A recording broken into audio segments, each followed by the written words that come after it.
Buenas tardes con todos y con todas. Quiero expresar mi agradecimiento al profesor Richard Leonardo por invitarme a dar algunas palabras sobre su nueva publicación, El cuerpo mirado de la narrativa afroperuana del siglo XX.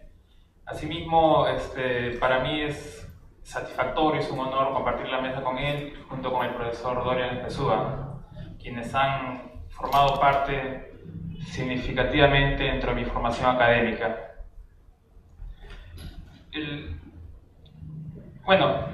Voy a más que nada dar algunas apreciaciones, algunos apuntes sobre esta nueva publicación de Richard Leonardo, y espero esté a la altura de la importancia, creo, de este nuevo texto, ¿no?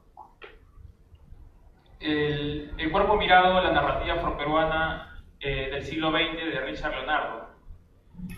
Si bien la lucha contra el racismo, los estereotipos y la búsqueda de la reivindicación de la comunidad afroperuana se ha constituido en uno de los temas centrales dentro del discurso político del movimiento afroperuano, sin embargo, considero que se ha obviado que estos aspectos emergen también en el seno de otras plataformas discursivas, no fácticas, en las cuales han podido canalizarse desde los tiempos coloniales, ¿no? Y me parece que este libro apunta justamente a eso, ¿no? Una de estas plataformas discursivas obviamente es la literatura, ¿no? En ese sentido, el libro de Richard Leonardo llena este vacío y asume la iniciativa de repensar la constitución de la narrativa afroperuana a través de la reflexión sobre las condiciones de producción y recepción del texto literario. Es decir, no solo da crédito al carácter intrínseco de la obra literaria, sino, y sobre todo, advierte su efecto en la realidad. Para ello, el autor parte de la premisa de que la literatura, cito al autor, además de ser un objeto de recreación estética, es un vigoroso artefacto cultural que integra los saberes, las luchas sociales, en su entramado textual. El libro está estructurado en 3 capítulos propiamente dicho, que son los análisis de las obras literarias, además de una introducción y las conclusiones. Para su propósito, Richard Leonardo ha seleccionado 3 obras narrativas que se enfocan en el universo afroperuano como tema central. Ellos son Matalaché, de Enrique López Albújar, publicada en 1928, Monólogo de las Tinieblas, de Antonio Galvez Ronceros, de 1975, y la novela Malambo, de Lucía Charún Illescas, del año 2001. Las 3 obras pertenecientes al género narrativo y que tienen lo afroperuano como uno de sus temas centrales. En las obras mencionadas, más allá del aporte estético o literario que puedan ofrecer, el autor identifica el discurso racializante que se sirve de los estereotipos étnico-raciales al momento de representar la matriz cultural afroperuana. Este discurso no es otra cosa que una manifestación de la tradición postcolonial, en palabras del autor. En otras palabras, dichos escritores de estas obras se encuentran, cito a Richard Leonardo, se encuentran insertos dentro de una tradición discursiva que posiciona y naturaliza a lo negro como lo otro. Cierro cita. Esto lo hace a través de contenidos semánticos que se apoyan en estereotipos para legitimar la hegemonía del grupo dominante. En las obras analizadas, el negro es hipervisibilizado mediante lo que define el autor como una mirada racializante en el campo de lo corpóreo y lo sexual, lo cual deviene en la dicotomía cuerpo-mente, ¿no? Y siempre tratando de exacerbar la posición del negro dentro del plano corporal y dejando el plano del intelecto y lo mental para la hegemonía blanca. Sin embargo, las obras han tenido una gran aceptación por parte de la crítica literaria, quienes han visto en ellas el rescate y la reivindicación de este sujeto cultural. Incluso han podido tener un espacio dentro del canon literario. Richard Leonardo identifica esto y menciona que esto se debe a que las obras normalizan y naturalizan el discurso racial hegemónico, donde lo afro es aceptado como consumo, lo que es una forma de reforzar su condición de subalternizado, es decir, aceptado siempre que no afecte la lógica del centro hegemónico. Para llevar a cabo esta investigación, el autor aborda las obras mediante una hermenéutica social del texto y se basa en el paradigma de la crítica de la diferencia, entendida por él como aquella reflexión que abarca las teorías feministas y posfeministas, los estudios sobre la etnia, raza, los estudios poscoloniales, los estudios subalternos, los estudios sobre la colonialidad del poder y las teorías queer. Lo que me pareció interesante del texto al iniciar la lectura es que la introducción es un capítulo muy rico, muy rico en cuanto a información, en cuanto el autor plantea, digamos, con qué criterios aborda algunas categorías como cultura afroperuana, literatura afroperuana, la categoría propia de lo negro, lo afrodescendiente. Me parece que los pies de página cumplen una función muy importante dentro de la investigación, lo cual demuestra la gran documentación que ha tenido el autor y que se puede ver en la bibliografía, ¿no? Con textos que aún mantienen vigencia dentro de este campo de investigación, así como textos actuales, ¿no? Y los pies de página muestran bastante esto de ahí, ¿no? El autor advierte que hay una desidia académica, una escasa importancia que se le presta a estos estudios y que se ha abordado muy poco y que cuando se ha abordado muchas veces hay una mirada sesgada, ¿no? Y justamente a partir de ahí el autor va a basar toda su investigación, ¿no?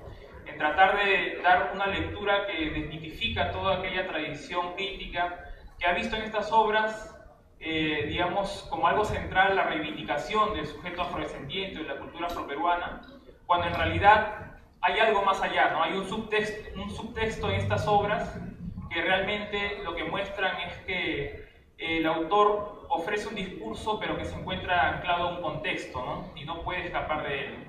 Y que muchas veces este discurso, que es un discurso postcolonial que parte del sujeto hegemónico, inconscientemente puede filtrarse o plasmarse dentro de las obras literarias, ¿no? Lo cual no le quita el mérito a la obra, ni le quita la riqueza estética ni literaria, ¿no? Y me parece que este es el aporte fundamental del libro de Richard Leonardo, ¿no? Le da una mirada distinta a estas obras, ¿no? Un análisis totalmente diferente al análisis tradicional, ¿no? El primer capítulo, propiamente dicho, aborda la novela Matalaché, de Enrique López Albújar. Lo titula Matalaché de Enrique López Albújar, el negro como lo abyecto de lo mulato. Aquí el autor parte con la categoría de lo abyecto, desde los planteamientos de Julia Kristeva, y inicia ese capítulo resaltando el contexto dominado por el discurso andino. Dentro de este contexto van a hacer un proyecto autoral de López Albújar, y para ello se basa en algunas cartas, como por ejemplo una que le envía Mariátegui, ¿no? Entonces se puede evidenciar cuál era el proyecto de Enrique López Albújar, que se basaba de repente en introducir dentro del debate ideológico, político, académico, la presencia del afrodescendiente, ¿no? Que en ese entonces se mantenía invisibilizado, ¿no? Richard Leonardo resalta digamos, la crítica de ese entonces que se enfocaba en el carácter reivindicatorio del negro. Sin embargo, aclara el autor que no se trata de un negro, sino de un mulato, un híbrido, ¿no? O un mestizo a quien incluso se intenta elevar a la calidad de sujeto, ya que él mismo problematiza su condición de subalternizado. Se intenta elevar esta condición de sujeto a través del distanciamiento con el otro abyecto, que es el negro, ¿no? Es decir, el mulato es sujeto en tanto pueda diferenciarse o alejarse de las cualidades que presentan los negros, ¿no? Que es, digamos, un sujeto en estado puro. A través del distanciamiento con el otro abyecto, que es el negro, mediante estrategias retóricas que estereotipan al negro en estado puro, como es la animalización, y acercan al mulato con lo occidental, mediante una operación de blanqueamiento, lo denomina el autor, o un intento de desnegrizarlo. Sin embargo, sigue siendo descrito a través del cuerpo y la hipersexualidad, es decir, es víctima de la mirada racializante y hegemónica del narrador. O sea, si bien se intenta hacer un distanciamiento del mulato con los negros en estado puro, lo cual se podría considerar como una reivindicación del mulato, en realidad esta reivindicación se basa en el plano corporal, ¿no? En el plano hipersexual del afrodescendiente, ¿no? Después de problematizar esto, el autor toma el desenlace de la obra como, digamos, el final trágico que tiene esta obra, y el hecho de que no se concrete el nacimiento del hijo de José Manuel con María Luz, el autor sostiene que obedece a la imposibilidad de imaginar una nación mestiza. El amor no es la solución en esta obra, ¿no? El mestizaje no se convierte en fundación sino en tragedia para Richard Leonardo, ¿no? En ese sentido, el mulato es presentado como la síntesis de lo afro y lo occidental, ¿no? Sin embargo, el autor advierte que lo que se resalta de este mulato son las cualidades que provienen de la cultura hegemónica, ¿no? Del sujeto blanco. Básicamente esos son sus planteamientos dentro de su primer artículo, que muestran que, digamos, el autor sabotea su propio texto en el sentido de que la supuesta reivindicación del afrodescendiente a través de la figura del mulato no se llega a concretar, ¿no? Ya que esta reivindicación se basa en paradigmas enfocados en lo corporal, en lo hipersexual, y no se enfoca en otros aspectos que sí deberían una reivindicación, como el aspecto intelectual, ¿no? del afrodescendiente, ¿no? Asimismo, se menciona que de repente los negros no están capacitados para realizar una iniciativa política de reivindicación dentro de la obra de Matalaché, ¿no? Lo cual para el autor indica que se hace una negación de los aportes históricos de los afrodescendientes dentro de la lucha por la libertad o por la independencia, o dentro de las distintas luchas que han abanderado a los afrodescendientes dentro de la historia, ¿no? El segundo capítulo se basa en la obra Monólogo de las Tinieblas de Antonio Gálvez Ronceros, publicado en 1975. Lo titula Monólogo de las Tinieblas de Antonio Gálvez Ronceros, de la exotización a la espectacularización del cuerpo del afrodescendiente. Aquí el autor hace un análisis textual y un análisis paratextual, ¿no? Se basa tanto en las imágenes como de repente en la dedicatoria, el título, que tienen un significado muy importante, ¿no? Y siempre tienen un carácter funcional dentro de la obra. Mediante este análisis textual y paratextual, Richard muestra el proyecto autoral, estético e ideológico y político de Antonio Gálvez Ronceros, ¿no? Que en realidad consistiría en el rescate y la reivindicación del mundo negro. Richard Leonardo advierte que para la crítica literaria esta obra se ha caracterizado, han destacado de esta obra el acercamiento que tiene hacia el mundo negro, ¿no? Se destaca bastante el uso del lenguaje, una mirada desde adentro del mundo negro, ¿no? Digamos que ese es el discurso que ha dominado dentro de la tradición crítica sobre esta obra. Sin embargo, advierte Richard Leonardo que se trata de una representación, por lo tanto sujeta a una mediación artística e ideológica, ¿no? Y no a una reproducción fiel de este universo cultural, ¿no? Muchos estudios críticos mencionaban que se trata de por el mismo empleo del lenguaje, un lenguaje, digamos, que se aleja de la lengua estándar. Muchos consideraban esta obra como una reproducción fiel de la realidad, ¿no? Un acercamiento fidedigno de la realidad afroperuana, ¿no? Para Richard Leonardo se trata de una representación, no de una reproducción, por lo tanto está sujeta a una serie de variables estéticas, ideológicas, ¿no? Si bien existe una mirada sui generis y un mayor acercamiento al mundo negro campesino, que ha sido el factor explorado por la crítica, la mirada sobre ello sigue prolongando el discurso hegemónico racializante basado en estereotipos, exotismos, exuberancia y corporalidad. Cito al autor: en estos relatos nos encontramos con una serie de personajes afrodescendientes que reiteran los lugares comunes que Occidente ha utilizado para suturar y definir al sujeto afro como subalterno. En este capítulo, el autor va a analizar algunos relatos que se encuentran presentes dentro del Monólogo de las Tinieblas. El primero de ellos es Estoy ronca. Para el autor, cito al autor, el relato reitera una vez más los estereotipos que se tienen en el imaginario sobre la hipersexualidad de los individuos afrodescendientes y pone el énfasis en la lubricidad de la mujer negra. Ella es representada como naturalmente provocadora, dada al libertinaje y a la lujuria.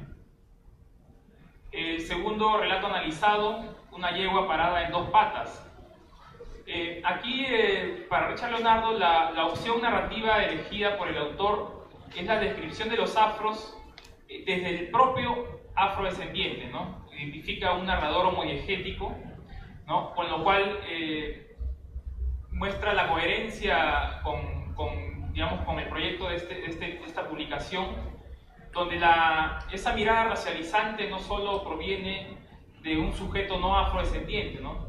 De una mirada occidental, sino que también puede ser enunciada desde el interior de la propia afrodescendencia, ¿no? En este caso, esta mirada racializante es elaborada a través de un narrador homodiegético, ¿no? Perteneciente a este mundo afro, ¿no? Aquí el autor advierte la presencia de un lenguaje zoológico, ¿no? En términos de Frantz Fanon, que animaliza y bestializa a los afrodescendientes. Debido a esta mirada, digamos, interna desde el propio afrodescendiente, el autor lo califica como un posible endorracismo, aunque para Galvez Ronceros prime la búsqueda del humor, pero el humor de un lector blanco, ¿no? Identifica también, y esto es muy importante dentro del libro, ¿no? Vista la obra, pero la obra, los efectos que puede producir en los lectores, ¿no? Entonces, para Richard Leonardo, esta gran parte de Monólogo de las Tinieblas tienen como elemento central el humor, ¿no? Pero este humor va dirigido a un sujeto hegemónico, no blanco, ¿no? En palabras de Richard, cito: este espectáculo está orientado para el deleite del sujeto hegemónico, para el sujeto no negro que consume literatura, que se divierte con las excentricidades de los negros, con su cultura exótica y exagerada. Cierro cita. El siguiente relato que analiza a Richard Leonardo es Octubre. El autor concluye que el negro, que ha sido fijado por la exuberancia, la hipérbole y el exotismo, desborda su espacio primigenio, que es el campo. Pero esta transgresión desordena, desacomoda el paisaje urbano, civilizado, por lo que tiene que volver a su lugar de origen correspondiente a la barbarie, ¿no? El análisis del autor muestra cómo este enfoque de Antonio Galvez Ronceros desemboca en esto, ¿no? El otro relato que analiza es Jutito, en el que se presenta un niño transgresor, rebelde, que neutraliza la autoridad del padre. El nombre del padre es Justo, ¿no? Que, digamos, en el lenguaje estándar podríamos llamarlo Justo. Para el autor es significativo este nombre, ¿no? Quizá muestra la ironía que se muestra dentro de esta obra, ¿no? El padre justo que no puede impartir justicia. Despierta la comicidad del lector a partir de una representación caricaturesca del personaje. Además de estos relatos, analiza otros como Miera, Tres clases de So y Ya ta dicho, donde demuestra que el lenguaje también es un aspecto jerarquizante en la obra de Antonio Galvez Ronceros. La funcionalidad de las imágenes refuerzan el discurso imperante en el texto, ya que también son parte de la política de las representaciones que proyectan la percepción del imaginario colectivo. Y esto es muy importante porque el libro de Antonio Galvez Ronceros Incluye imágenes, ¿no?, dibujadas por él mismo, y el autor también las analiza muy bien, mostrando de que esta mirada racializante que proviene del discurso hegemónico no solo se manifiesta a través del texto escrito, ¿no?, sino que también las imágenes van a reforzar este discurso, ¿no? Y generalmente uno, cuando observa las imágenes, y el autor lo analiza muy bien, recurre también a esta exacerbación, a esta exotización, a esta animalización que se hace de los afrodescendientes, ¿no? Entonces me parece que en ese sentido Richard Leonardo aprovecha toda la riqueza del texto, toda la riqueza textual y paratextual para reforzar su análisis, ¿no?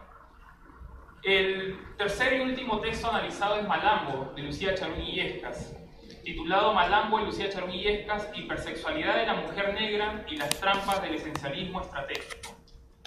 En este texto, el autor indaga argumentos que resaltan los criterios de interioridad que legitiman la producción discursiva sobre lo afroperuano, en este caso literaria, ¿no? Criterio que posibilita el planteamiento de un proyecto autoral reivindicatorio. Richard Leonardo identifica aquí que, digamos, se intenta legitimar o, digamos, autorizar una voz sobre lo afroperuano basándose en la condición de afrodescendiente, ¿no? Entonces la crítica literaria se enfoca bastante en eso, ¿no? A través de un criterio de interioridad, de una voz desde adentro, autoriza, digamos, la palabra de Lucía Charún Illescas y le da sentido, digamos, a este carácter reivindicatorio de la obra. Entonces Richard Leonardo identifica esto y menciona que si bien existe el rescate de una memoria histórica y un alejamiento de un proceso caricaturesco, la representación no queda exenta de los lastres del discurso colonial, enfocados en el cuerpo, ¿no?, que subalterniza a los afrodescendientes. En este caso, analiza la representación de la esclava Altagracia Maravillas, quien es fijada a través de su sexualidad.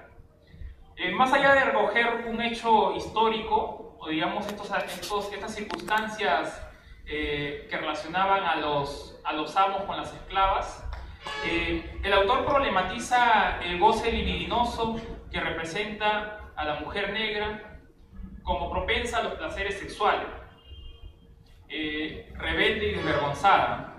De los diálogos con la esclava Candelaria Lobatón se desprende la idea de que el goce sexual es un atributo propio de las mujeres afrodescendientes.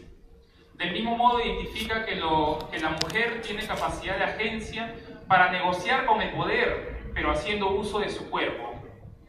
Otro